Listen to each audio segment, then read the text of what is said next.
Hello guys, welcome back to ladduskitchen. இன்னைக்கு நம்ம சேனல்ல நம்ம எல்லாருக்கும் ஃபேவரட்டான பாதாம் மில்க் எப்படி பண்றதுன்னு பார்க்க போறோம். இது குளிர்காலத்துல வேணும்னா சூடா குடிச்சுக்கலாம், வெயில் காலத்துல வேணும்னா கூலா குடிச்சுக்கலாம். சின்ன பசங்கள்ல இருந்து பெரியவங்க வரைக்கும் எல்லாரும் லைக் பண்ணி குடிக்கிற இந்த பாதாம் மில்கை எப்படி வீட்லயே ஈஸியா பண்றதுன்னு பார்க்க போறோம். வாங்க டைம் வேஸ்ட் பண்ணாம வீடியோக்குள்ள போலாம்.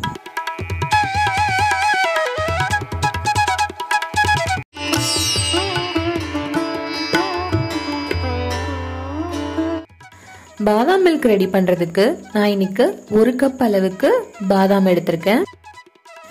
இந்த பாதாமை ஒரு 1/2 hour வரைக்கும் சுடு தண்ணியில ஊற வச்சுக்கலாம். சுடு தண்ணியில ஊற வைக்கும் போது இதோட தோல் எல்லாம் ஈஸியா ரிமூவ் ஆயிடும். இப்போ 1/2 hour ஆயிடுச்சு. நம்ம பாதாமோட தோல் எல்லாம் ரிமூவ் பண்ணிடலாம். பாருங்க எவ்வளவு சூப்பரா வருதுன்னு.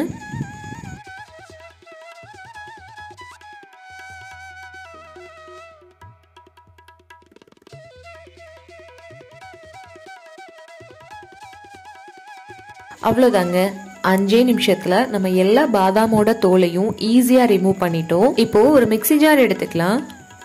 அதுல 4 ஏலக்காய், நம்ம தோல் எடுத்து வச்சிருக்க பாதாம், இது கூட காய்ச்சி ஆற வச்ச பால், இதை சேர்த்து இப்போ நல்லா அரைச்சி எடுத்துட்டு வந்துடலாம். உங்களுக்கு பால் பத்தல அப்படின்னு தோணுச்சுன்னா இன்னும் கொஞ்சம் பால் சேர்த்துக்கோங்க.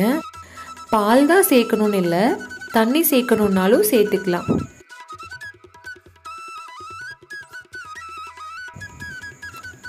பாருங்க இந்த அளவுக்கு நம்ம ஃபைனா அரைச்சி எடுத்துட்டு வந்துட்டோம்.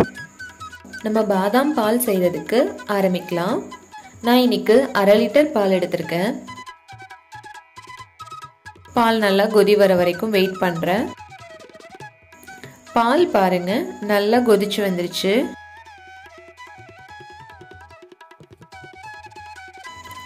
இந்த ஸ்டேஜ்ல ஒரு பிஞ்ச் அளவுக்கு குங்குமப்பூ சேர்த்துக்கிறேன். இதை நல்லா மிக்ஸ் பண்ணி விடுங்க. இந்த குங்குமப்பூ ஆட் பண்ணும்போது நமக்கு பாதாம் மில்கோட கலரை நல்லா பிரைட்டன் பண்ணி கொடுக்கும்.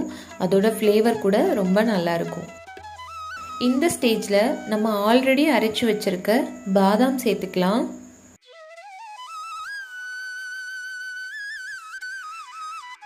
கரண்டி வச்சு பாலை மிக்ஸ் பண்ணிட்டே இருங்க, ஏன்னா பாதாம் பால் நமக்கு அடி பிடிக்கிறதுக்கு சான்சஸ் இருக்கு. அடுப்பு ஃபுல் ஃப்ளேம்ல வைக்காதீங்க, அப்பப்போ ஸ்லோ பண்ணி மீடியம் ஃப்ளேம்ல எடுத்துக்கோங்க. பாதாம் இந்த பால் கூட நல்லா பிளெண்ட் ஆகி வெந்துருச்சு. இந்த ஸ்டேஜ்ல 1/2 கப் அளவுக்கு சர்க்கரை சேர்த்துக்கிறேன்.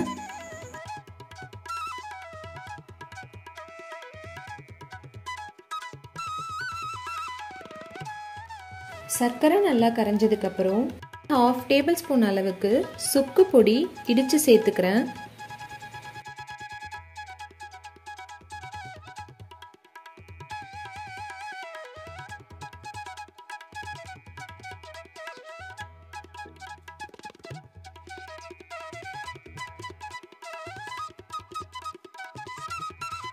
அவ்வளோதான், நமக்கு பாதாம் பால் ரெடி ஆயிடுச்சு.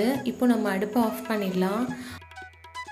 அவ்வளோதாங்க, இந்த குளிருக்கு இதமா சுட சுட பாதாம் பால் ரெடி ஆயிடுச்சு. இதை ஒரு கிளாஸ்ல ட்ரான்ஸ்ஃபர் பண்ணிட்டு நம்ம சர்வ் பண்ண ஆரம்பிக்கலாம். ஃபைனலாக கார்னிஷிங்காக முந்திரி, பிஸ்தா, பாதாம் இது எல்லாத்தையும் பொடி பொடியாக கட் பண்ணி வச்சுருக்கேன். இதை மேலே அப்படியே ஸ்ப்ரெட் பண்ணிடலாம்.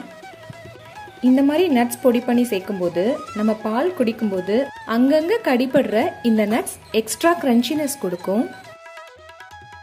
இந்த பாதாம் பாலை ஒரு 10 minutes அப்படியே வச்சிருந்துட்டு இதோட சூடு குறைஞ்சதுக்கப்புறம் ஃப்ரிட்ஜில் ஸ்டோர் பண்ணிக்கோங்க.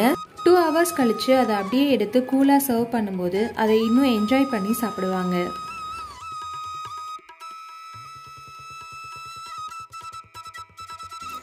சின்ன பசங்கள்ல இருந்து பெரியவங்க வரைக்கும் அவங்களுக்கு விருப்பப்படுற டேஸ்ட்ல, அவங்களுக்கு விருப்பப்படுற டெக்ஸ்டர்ல இந்த பாதாம் பால் கொடுக்கும்போது ரொம்பவே என்ஜாய் பண்ணி சாப்பிடுவாங்க. இந்த ரெசிபி உங்களுக்கு பிடிச்சிருந்ததுன்னா மறக்காம நம்ம சேனலை சப்ஸ்கிரைப் பண்ணி பக்கத்துல இருக்க பெல் ஐகானை கிளிக் பண்ணி வச்சுக்கோங்க. Thank you for watching. Eat healthy, stay healthy.